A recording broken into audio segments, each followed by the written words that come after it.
L'impolitesse de la mort. Promenade sans retour pour les pêcheurs. Barwa bakoy kova na peti na bango. Bazali kolia ape komela.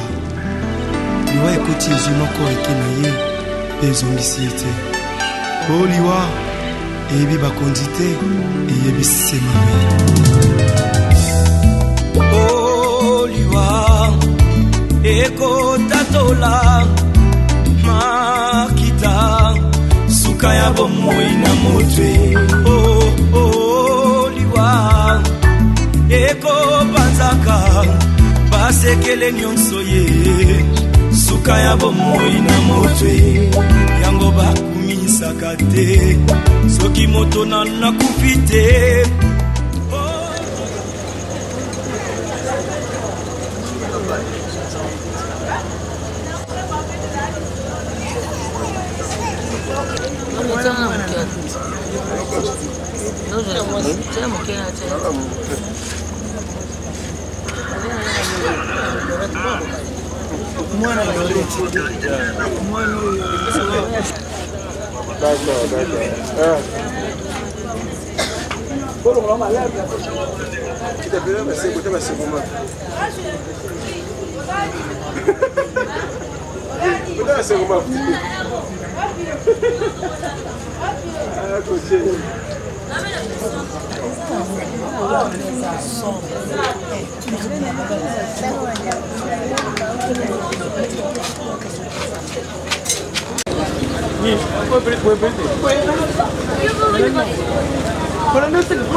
Tango oyo kozongisa milulu oyo ya kufa ya mwana na biso pe ndeko na biso landu divunda na maboko na yo.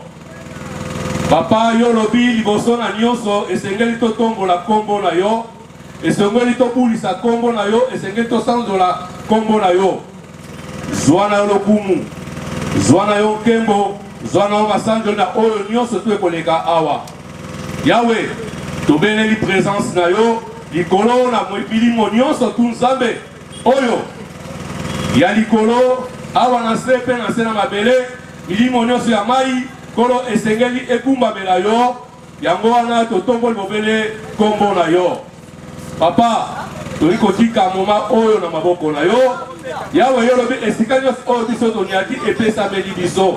Papa nazozwa possession ya esika oyo. Tika sel kombo na yo erenye. Tika sel nzambe nguya na yo emonisa makatikati na oyo esika. Papa ebandeli pe suka. Yawe totika mo na maboko na yo.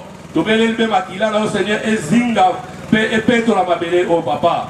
Bondisa mitema ba oyo. Tozoki bondisa mitema bandeko nyonso oyo baye koasiste biso katikati na oyo esika. Yawe tika oyo nyonso nzambe ya bokeseni. Oyo nyonso nzambe ya moyini nzambe to rendre yango nul sans effet. Papa tika molimo no mosantu nzambe kamba biso. Petika ba ange no Seigneur Jésus va camper tout autour na biso. Papa zwa na lokumu, zwa na okembo na kombo na Yesu Masia. Oazali mokonzi pe mopisa zo lobongo. Amen. Yeah.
tu dois prendre le temps de savoir se préparer. Tolobi, amen à bien.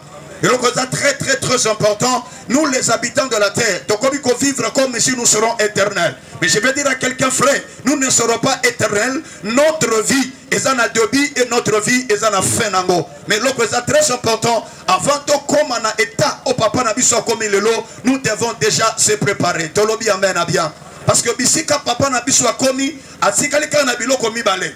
Parce qu'il y a problème de la vie éternelle, puis ça bisika otobengi la mort éternelle. Parce que bien aimé, nenge alaliwana azasuna ko confessete. Nenga laliwana azasuna te ko lobate, c'est là seulement le jugement de l'Éternel. Soit akende bo konzali kolo, soit akende na li felopo na seko na seko. Yango avant to préparation, yebisa moninga la préparation. Yebisa moninga la préparation. Yambo na kota la lité na ropeso moi di solomo. Alors papa zaki na basi 4. Mokolo mosu papa ake na docteur ake pas docteur. Docteur ayebisi ake koluka mwasi na ye oyazalaka kitoko makasi. Abisi chéri ozaka kitoko makasi yondo pendo saka elengi nanga. Alors docteur ayebisi nga soki na maladie na sobela na ko vivre te na ko kufa. Alors madame na somo na kotika yo bien te. N'a son préféré, il faut qu'on ait ensemble. Moi, c'est ici. Ah, on va dire qu'on est ensemble. Le colangana sakitoko, ngamuna usala beauté na matanga na yo, c'est qu'il faut ngana tika la meyo kende kaka. Toloni amena bien. Alors, il kambo esali papa monte ma pasi, papa abaluki. Ake rapidement, et pas ina mwasi na ye, o aye ba vraiment kopese ba toli ya bien.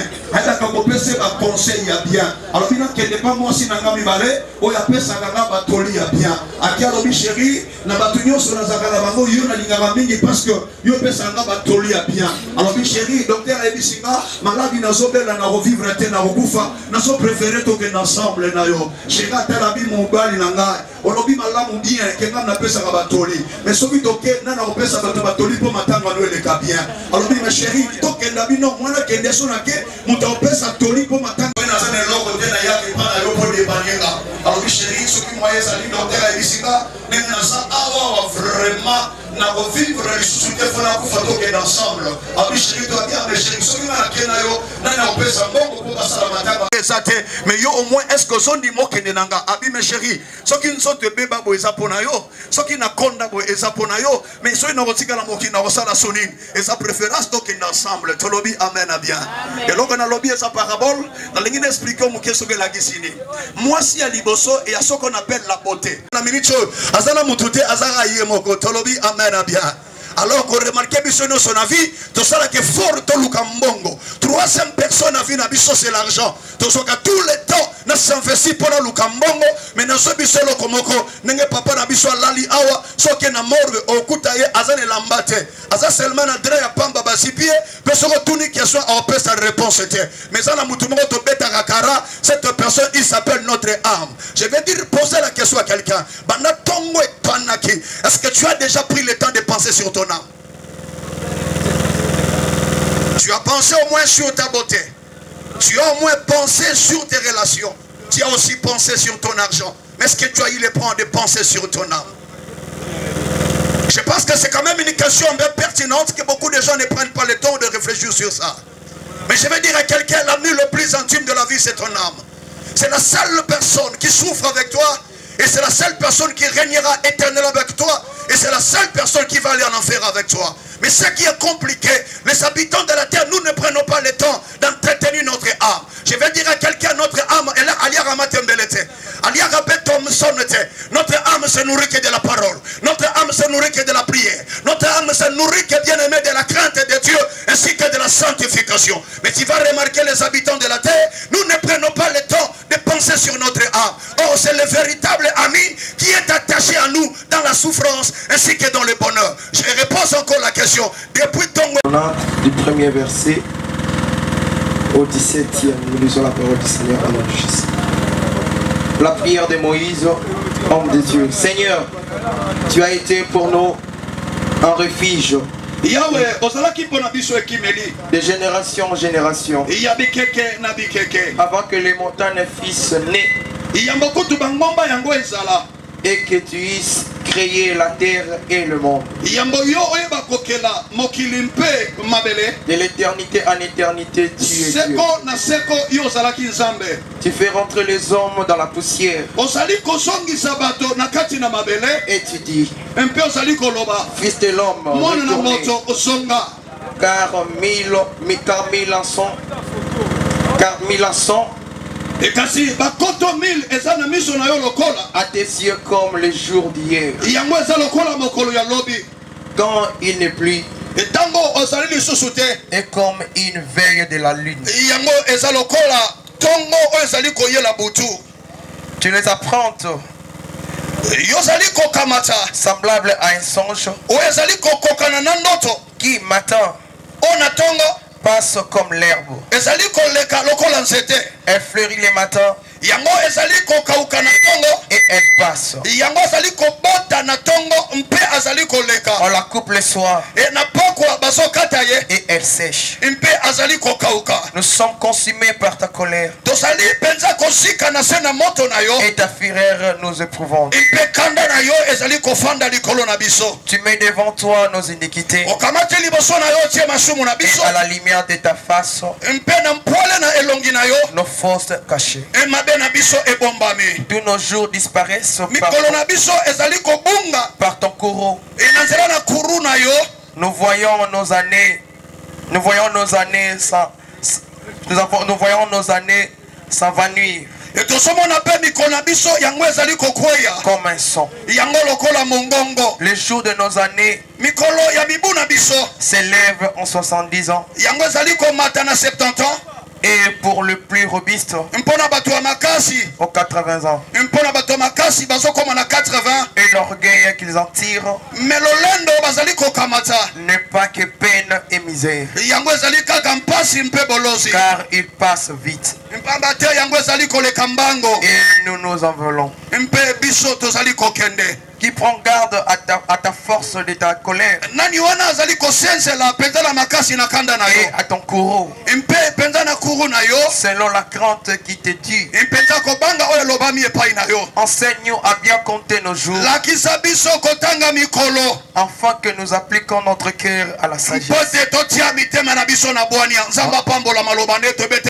La fleur balingami okolekana tongo omoni fleur rose ebimi oluli yango makasi mais omoni molekinzela soleka alobi fleur rose kitoko alobi non il faut na longola ngona nzete nango tango alongoli yango quelque temps après balobi fleur rose bien aimé ekauki pe eza lisusu na sens était on remarqué que na tongo mais na poko akufe pour dire que la vie de l'homme est semblable toujours au la fleur rose. Et alobi batu ya makasi bakoki kozwa 70 ans. Ba obasa moi makasi baso comme na 80 ans. Balinga mikati na kolo cela veut dire l'Éternel a yebi ko limiter ba séjour ya moto na sena mabele. Olinga te, tu passeras par le chemin de la mort. Mais je vais dire à quelqu'un, avant que tu arrives pendant le chemin de la mort, tu dois passer un temps de la préparation. Tolobi amen à bien. Il y a le verset qui me fait du bien. Alors, Éternel, enseigne-nous à compter le jour afin que nous appliquions notre cœur à la sagesse. Il y a la différence entre l'intelligence et la sagesse. L'intelligence nous permet à résoudre les choses, pendant que la sagesse nous permet à mettre chaque chose à sa place. Alors, Moïse en Soloba, Seigneur, apprends-nous à compter les jours. Je vais dire à quelqu'un, est-ce que tu as tangi mikolo? Chaque jour, on fête anniversaire, il y a pas que on bagisa jour ou moko na vie. Abalobi, il faut 70 to 80. Mais tu vas remarquer, bah, tout mon sous, tout son combattant à 80 en côté. Bah, mon sous, tout combattant à 70 était. Yangoba lingami kati dans kolo. Bibelobi, notre vie passe vite. Notre vie est sur les calocolo, mon pépé. Et je vais dire à quelqu'un, ce qui est très important, pendant que tu vis sur la terre, tu as besoin de la sagesse de Dieu, afin de savoir se préparer par rapport à cet grand événement. Ou c'est un événement, bien aimé, inévitable. Olinga, tu passeras par ce chemin. Tolobi amen à bien. Est-ce qu'on bouge voisin ou c'est préparation? Bouger le son voisin, l'oban est préparation. Maintenant ce soir, l'inga qui ne peut pas se préparer. Mais je vais te dire, au-delà, ma biso maboko makasi. Oh mes frères, et là que c'est un peu troublant, au côté de la manière dont on se comportait, nous ne sommes pas assez sages. Tout ça vraiment sage était parce que ma cambutozo sala, et zola qui s'abisote que tozo compte mikolo. Manière tozo vivre, on dirait batumoko toza éternel. Nous avons kabibé lobi, toza lokola fleur rose. On a tongo et boti, na 12 heures mutu abuki, na poko tomoni fleur rose et kauki. C'est comme ça la vie de l'homme. Et ça, mutu na tongo. Dernièrement, dans aucune ville, le papa va perdre nos copains, va perdre quelqu'un très important dans Bomo Inabango. Quel que soit ce que les hommes peuvent faire. Mais une seule personne capable, ce n'est que toi l'Éternel. Yango te prier par la grâce et par ton amour. Éternel, lève-toi. Yaka obondi samitema yabana. Yaka obondi samitema na libota. Yaka obondi samitema na motonyo sonza. Yahweh na bomo. Motapesa kakimia na motoazate. Soki yo le véritable Dieu pesi kimiate. Yango to sengi bande konabiso bazwa kimia. Pambate Yahweh nzambo za na bomo. Katina kombo na Yesu. Au nom de Jésus-Christ. Bibelobi soki moto Koufi, na bisonaye kontak ezali susute. Tout ça la prière et déclaration. Tout le bananzambe, l'esprit de leur papa, l'esprit de leur frère, et qui ne se reposer en paix. Et motomoko lui souta que traverse cet esprit et tout la séparation entre bango ainsi que papa oh tu kokende. Tu prier dans le nom de Jésus-Christ. Alléluia.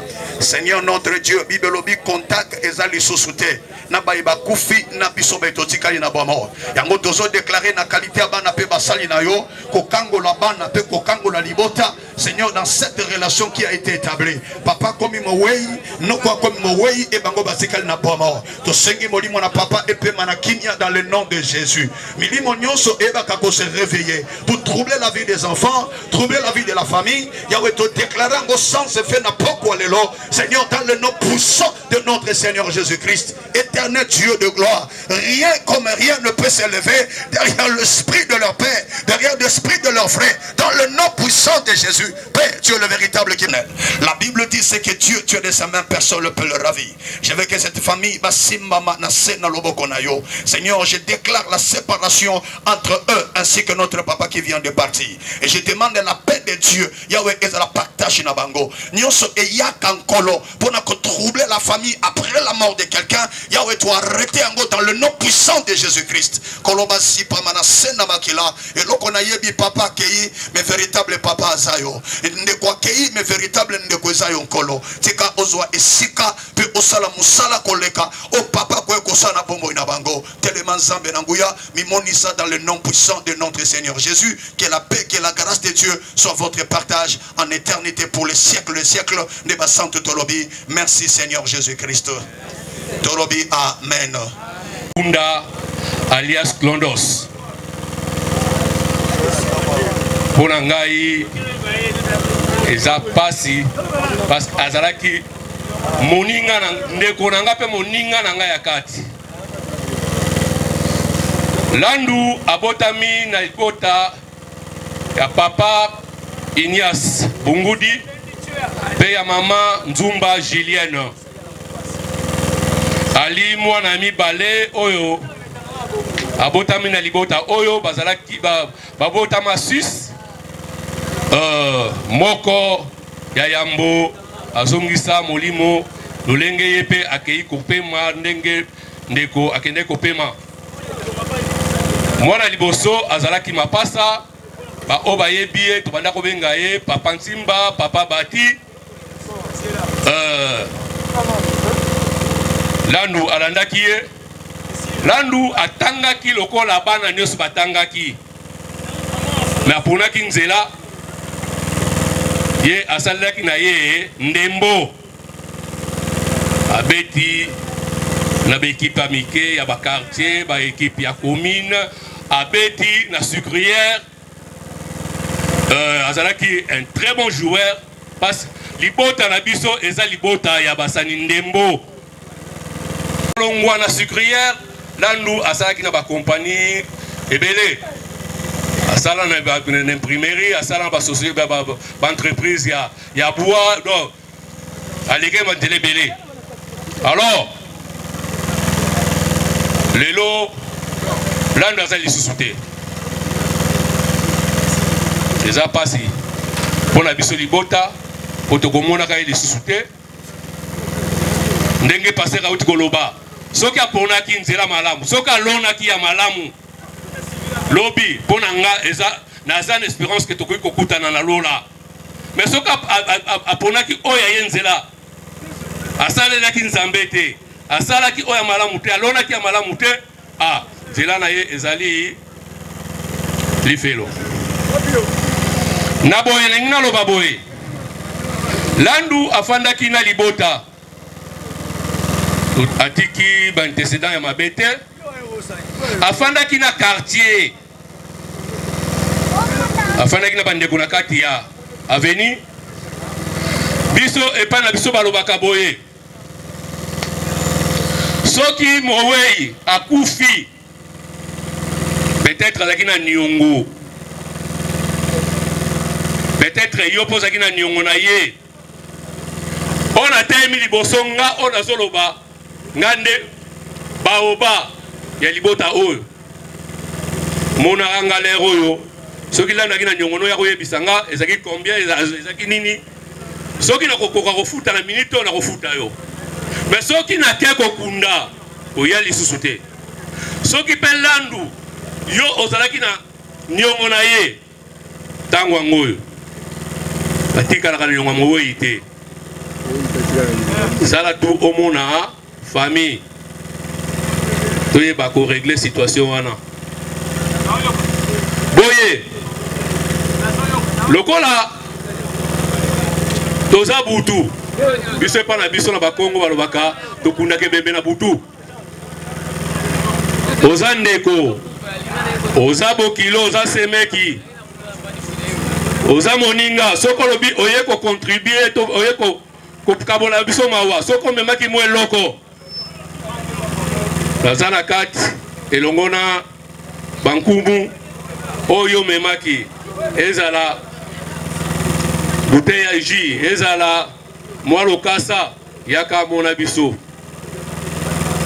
tokoenregistre yo lobi tokoyeba soki ndenge nini tokosala na yo na oyo etali programme na biso eza boye lobi 8h biso nyonso na morgue soki manœuvre ekozala te je crois bien entre 8h30 9h corps ekobima soki corps ebimi moye tosala recueillement na biso na kati ya morgue eza te parce que bacondition oyo basengaki nga nasepelaki nango te eleki nga motu alors recueillement na biso tokosala yango na cimetière soki tolongo na morgue entre 8h30 9h ou 10h tokokunda landu na cimetière ya Njili Brasserie soki tokomi na Njili Brasserie tokosala recueillement peut-être pendant 15 bien 20 minutes après recueillement tokozongisa nzoto ya landu na mabele kozonga na biso oyo nyonso tu ayebi ke aye kolela landu aye kolela na biso elongo parce que Bible elobi tolela na ba oyo bazolela toseka na ba oyo bazoseka alors soki nakomonana na eloko mwa mai ya malili mwa gato to mwa eloko nini tokoyeba kopartage moke na boye nangi nasenga eloko moko tika butu na biso ezala malamu tika butu na biso ezala malamu ngai nde natemi boye nakendeke matanga nakendeke bafete nasalaka nanga mobulu na bafete ya batu te nasalaka nanga mpe buzoba na matanga batu te alors nalingi te omemelanga buzoba wana omemela ngai ba oyo biloko oyo soki nini naboyi yango na motema moko naboyi yango vraimen na motema moko soko ekolela na nga tolela na yo elongo nzambe akopambola biso nakanisi o moke nazalaki nango yango wana soki akobakisa kozala tokobakisa na nsima abuo ya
Il y a la vie éternelle, il y a aussi la mort éternelle.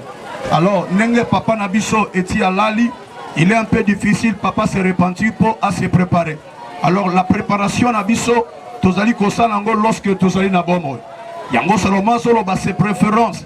na kende nanga na matanga kena kena fête parce que na matanga au moins nazo soit temps ya ko réfléchir. C'est quand na occasion ya matanga ya papa na biso ozwa temps ya ko réfléchir ko yeba que lobby yope okokoma lolenge papa na biso azali. Mais avant okoma bisika wana, il faut d'abord prendre le temps de savoir se préparer. Yango mokana na Psaume chapitre 90, tout le monde a prière, bien-aimé ya Moïse, azoloba Seigneur, apprends-nous à compter le jour afin que nous appliquions notre cœur à la sagesse. Balingami soki toko vivre lokola bato toko zala éternel toko yeba ko se préparer te. Mais loko motu ko yeba ke toza éternalité, bomo ya moto bibi lobi et na pourquoi to moni yango kaoki. Balabi bomo ya moto ezali ko s'envoler comme un son. Bien-aimé, c'est Dieu qui a le dernier mot par rapport à la vie de quelqu'un. Alors, l'Iwa ezali koya lokola Moïse, mais Yamboliwe ya prend quand même le temps de savoir se préparer pour nakoyeba être où je passerai mon éternité. Nakolekisa éternité nanga na l'enfer. Véritable préparation koyeba. La Bible dit Jésus-Christ est le chemin, la vie et la vérité. Alors bien-aimé, avant yo okoma lokola kati na kobanga nzambe. Parce que la différence est entre sagesse et l'intelligence. L'intelligence est sur pour résoudre les choses. Yango bien-aimé dans le Seigneur, il est très important dans la vie. Bien-aimé Paul va koufa à Osekaliwa. Alors bien la mort où est ta force, la mort où est tes aiguillons. Parce que il est temps, pendant que tu vis, ce sont des moments importants où il faut réfléchir. Oye babisika nini na ko passer mon éternité. Tolobi amen à bien. Sokozananga obetela maloba mukie toki koloba pona kozongisa nzoto papa na biso na mabele. Saintement, tolinyango ebotambuma dans le nom de Jésus. To recommander moment ya recueillement et pas inayo. Tikangwele kanase anguya molimo mosantu. Yayo à la nulle essence et feu au nom de Jésus. Nous demandons la paix et la grâce de Dieu dans le nom de Jésus. Ndebasantu tolobi. Amen. Nous sommes passés rapidement dans le moment de la recueillement. Yagopesa au revoir. Yagopesa mbote. Nabiso ya suka et pas na papa nabiso azaki papa. Azalaki noko, azalaki yaya, azalaki moninga. Alors tout ce sera le dernier recueillement. Pour te pesa au revoir. Il y a un enseignement là-bas, frère, Baosunganga, Bazo Fongola Mofinuku.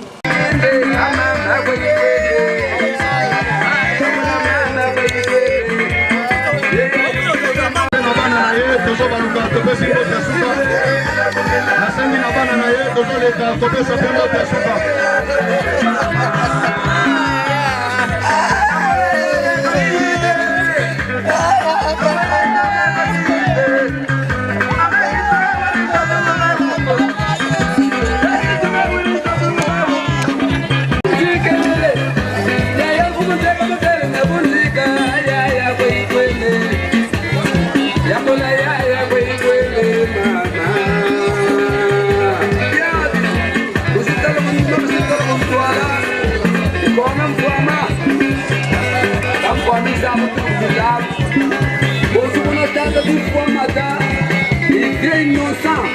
Quand on voit ma belle il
na mabele awande bisika onzambe atalisaka souveraineté na ye moto ya matata pe moto ya tembe na monga oyo remarqué aza suma tata te aza pe su tembe te awa nde bisika biso nyonso tokosuka tika evenema ya matanga oyo te ya biso ntango ozozonga ndako ozwa mwa te ya kokanisa oyeba ete ava kombo na yesu nzambe na nguya babele mpe tokozonga na babele oyo korekomande nzoto ya papa na biso na nsima ya kokunda mpona kotungisa bana mpe libota topekisi yango na kombo na yesu masiya tika molimo na ye epema na kimia mpe tika protection ya makia na yo likolo na cimetière bisalato esalamaka butu mpe moi na kati na cimetière likolo ya milimo na bato eza na pouvoir likolo na ye te na kombo na yesu likolo apema na kimia eseme ya kozonga na biso esimbama epai na yo kati na kombo na yesu mokonzi mobikisi na biso nde tolobi merci seigneur jésus christ tolobi amen tosengi na famille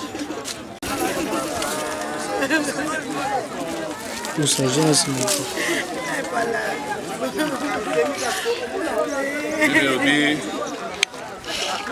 utautaki na mabele akozonga na mabele tikala moma oyo molimo alandu epema na kimia azobwaka fleur oyo comme représentant ya papa Ignace Bungudi.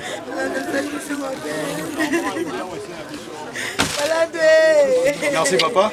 Moto musu peso fleur boka. Bana tuka. Bana tuka le fleur ya mwana papa.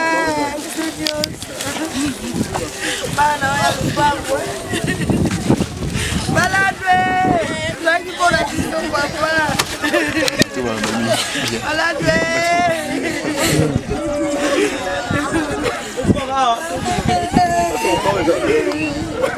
Baladwe lagi pora kiso papa. Dole bagi. Baladwe kene malamu. Baladwe kene malamu. Naoboza na wote baladu.